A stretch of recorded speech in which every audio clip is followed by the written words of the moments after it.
This podcast series is brought to you by Elekanyani Ndlovu. For more details, visit elendlovu.com.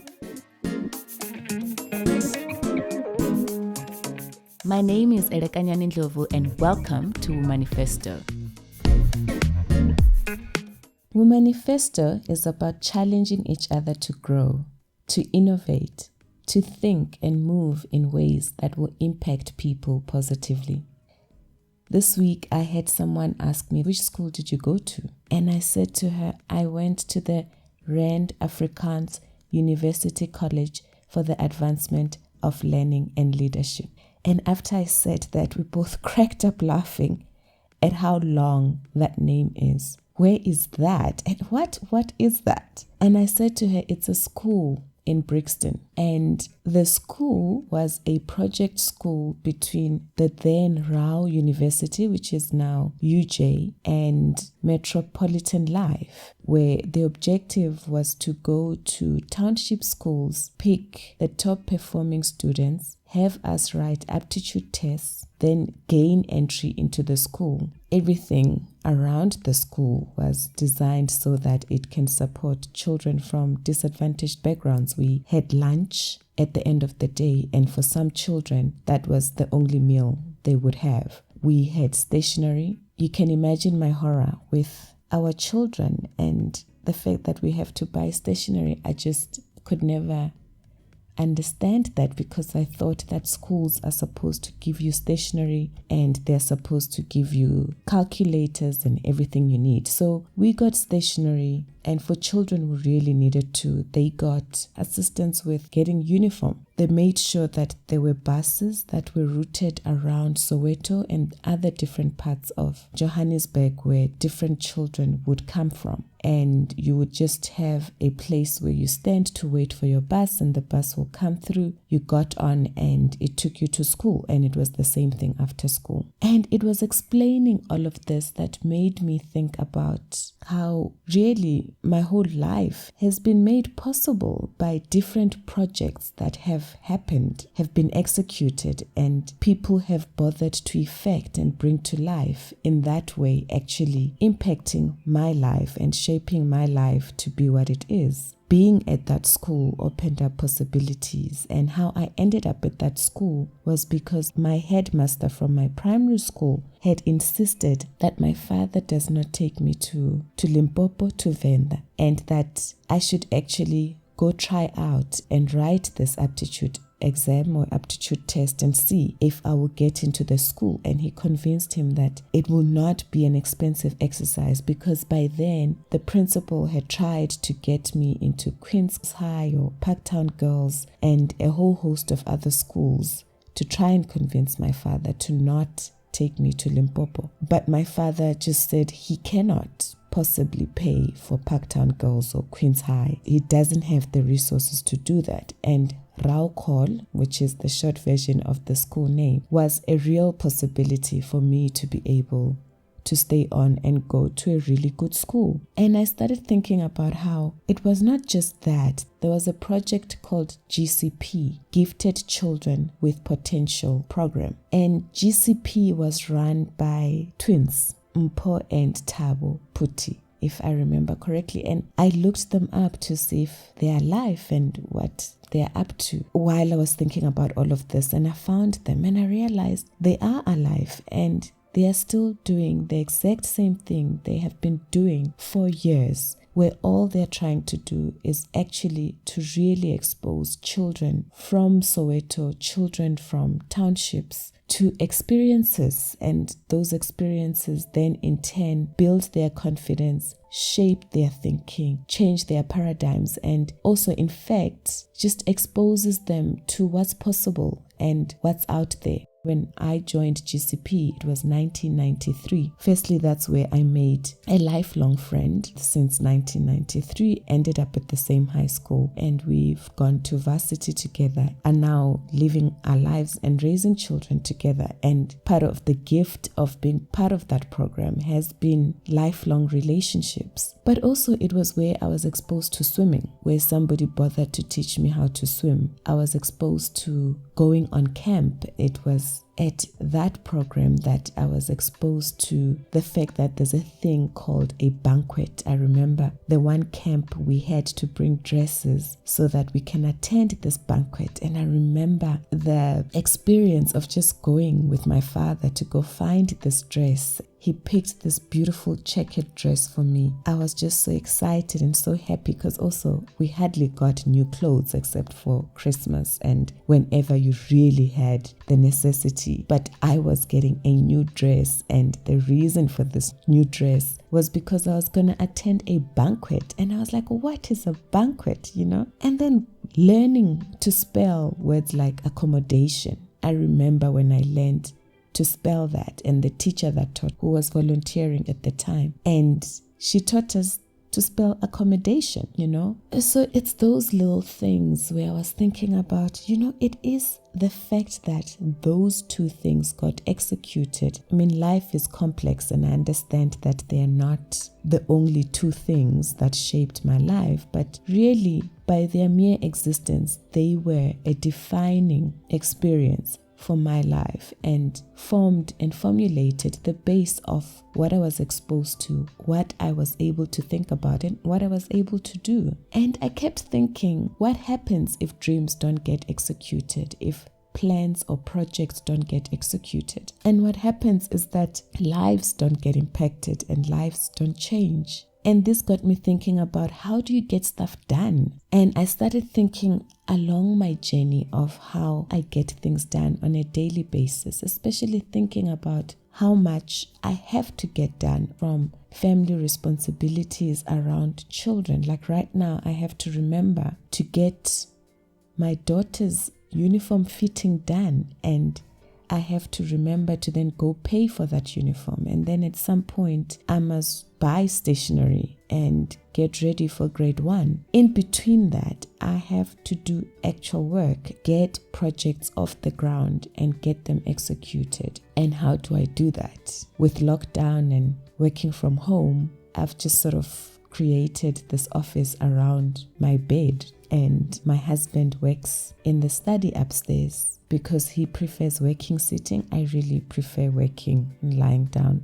It's really bad, but I do that. So I jumped off this bed and I rushed upstairs to go show him that I am super productive. Look at my list. And I realized I have this addiction to to-do lists and to scratching them out. One of the most fulfilling things I ever get to do in a day is to get a task done and just go back to that list and then scratch that thing out to say it is done. I got it done. And the to-do list tendency comes from upbringing. My father was the same. He wrote everything down, and as a result, I write everything down. I still prefer old school, write it down, and then go back and scratch it out. It was watching him do that and seeing pieces of paper around his dresser and how he would scratch them out and how we would be talking about him getting something done and he would write it down. So I think I got that from there. But a few years ago, I also read the book Eat That Frog. Oh man, that book.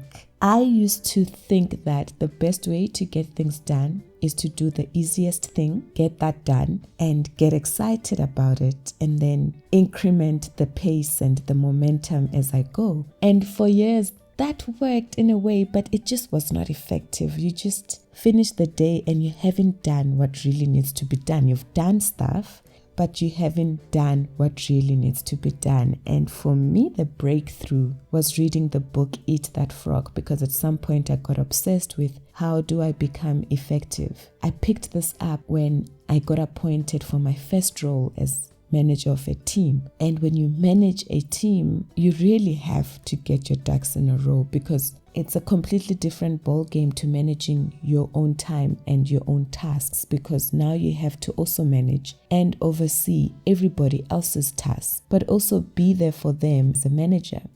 So how your day is broken down is completely different. And also how you spend time with the team is completely different to when you're just a team member versus you are the manager. My first management role, I had 15 people reporting to me directly, and I had to make time and space for them to feel that I'm accessible, but also get work done, get projects off the ground, get design reviews done, and also just do administrative managerial things. And I knew I needed to figure out how to become a lot more productive. And I read a number of books, and the one that had the most impact for me from a productivity perspective was Brian Tracy's Eat That Frog. And the biggest change was the notion that you must do the hardest task first. And I had never thought of it like that. In fact, until that book, that's not how I had approached my tasks. I would always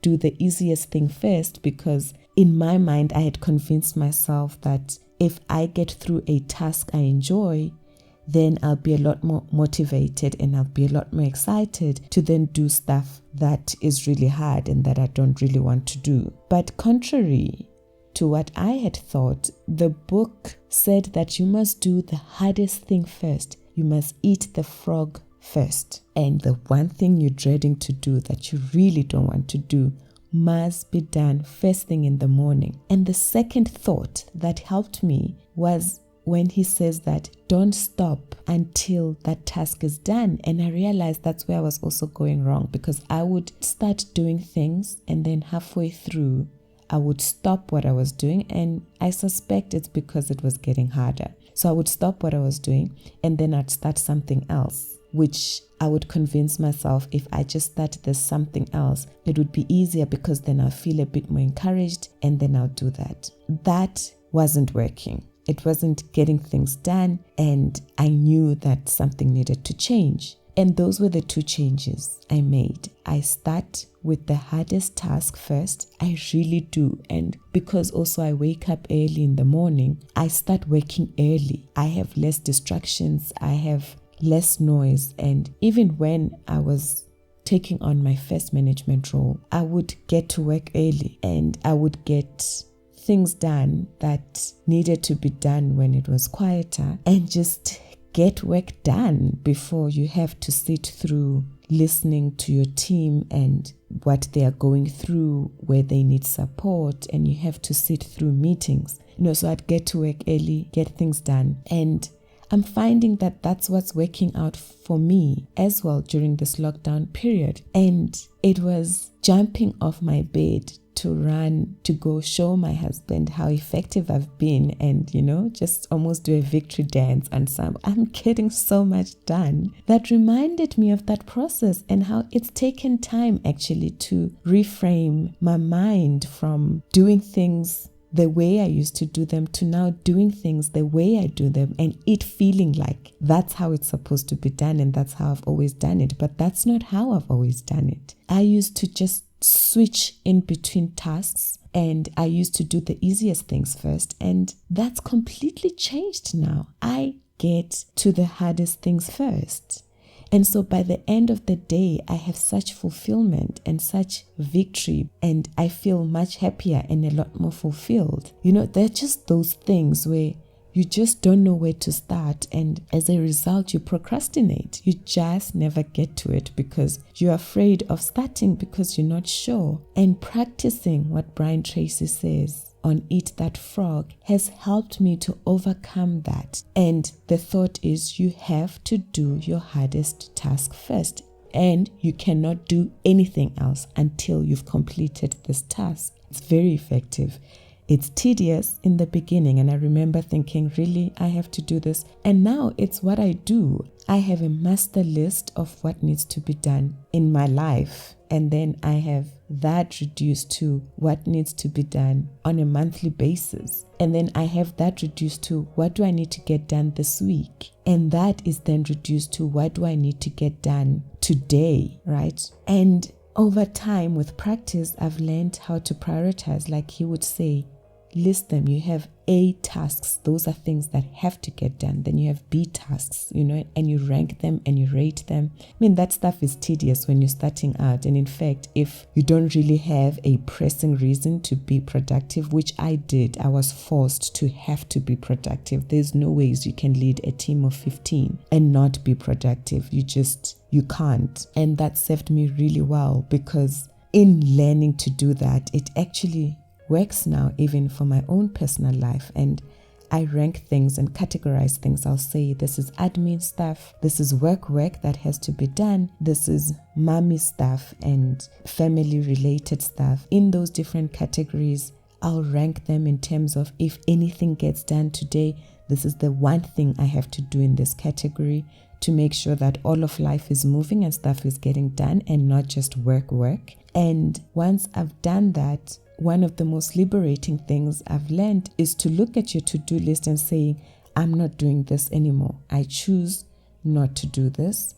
It's not going to add value to my life, and I choose to procrastinate on this because it's not urgent. And therefore, you actually have designed procrastination, where you're just leaving things out and you give yourself permission to not get to them yet because you have more important stuff to do. So those were some of the thoughts that really have liberated me, just reframing how you approach stuff. And I was thinking about that when I was thinking about the discussions I've had on the podcast about finding your work, about how at some point you need to think beyond yourself and start thinking about the impact you have and the contribution you make, and discussions around, just being a contributing member of society and making time to think about what it is you want, how you get it done, discussions about being, and discussions about getting to that sweet spot where you are doing what you feel like you've been called to do, and you are making a difference. And that difference is your difference, nobody else's difference. And nobody else gets to judge the success of that difference. It's you and what you feel you need to be doing, and what your work is, and how you're going to go about moving beyond self, and start not only investing in yourself, but in others as well. And I thought about, it's nice to think about all of these things and to process them and dream them, but how do you get them done? Because the impact is in doing them. And the other aspect I thought about is that, in fact, if you just never start doing some of the things that you're thinking about and you're feeling, then you never get to try them out and test them out. And it is in execution that you can see that, oh, this doesn't work, or, I don't really want to do that. It's in doing and starting that you can then refine what it is you want to do. You can change your mind, you can think about it differently, you can see what works and what doesn't, and you then find a way to execute things you had been thinking about in ways that you actually never even thought would be how you execute them. And the question I was thinking about is, how do you get stuff done? It was reading a book, implementing what's in that book, and consistently staying with those principles and applying them. I had forgotten that there was a process to getting me to working like this and approaching my work like this. So I thought, let me share that. Let me share yet another book that has changed how I do things and how I frame things. Productivity and a really good work ethic has been one of the things that I have worked on over the years. And the biggest change in how I approach things has been that, 1, do the hardest thing first. 2, don't stop doing that thing until it's done. Don't deviate. The minute you deviate, you're gone. You've lost that momentum. And when you come back to start again, you're starting afresh, and it takes so much energy. And 3, my biggest shift in thinking had been, some things won't get done, and it's okay. And if you get your prioritization right, you are then doing things that should get done. So my challenge for you this week is, think about how productive you are. think about what's tripping you up when it comes to getting things done, and consider the resource, which is Eat That Frog. Go through it and see if there are tools in there that can help you. And then my second challenge is pick a principle and then stick to it until it's become a habit. I mean, the book touches on a lot of things. You don't have to do all of them, but it could be just an attempt at prioritizing things differently, and try and implement that and see how that changes your productivity levels. I'm just excited sharing this because I've just gone down memory lane, and I remember the earlier days of trying to implement some of these principles, and looking back now and thinking about how they've just become a part of what I do. You can build habits and you can change the way you think about things and do things by simply choosing to and doing so consistently until you get it right. So that's my challenge for you this week, to reframe your productivity levels. Because if you are productive and if you do get things done, then it means you will get to your dreams, and your dreams impact other people's dreams. I would love to hear from you. Please share your thoughts, ideas, and experiences with me on elendlovu.com, or send an email to Womanifesto@elendlovu.com. Until next week, thank you and God bless.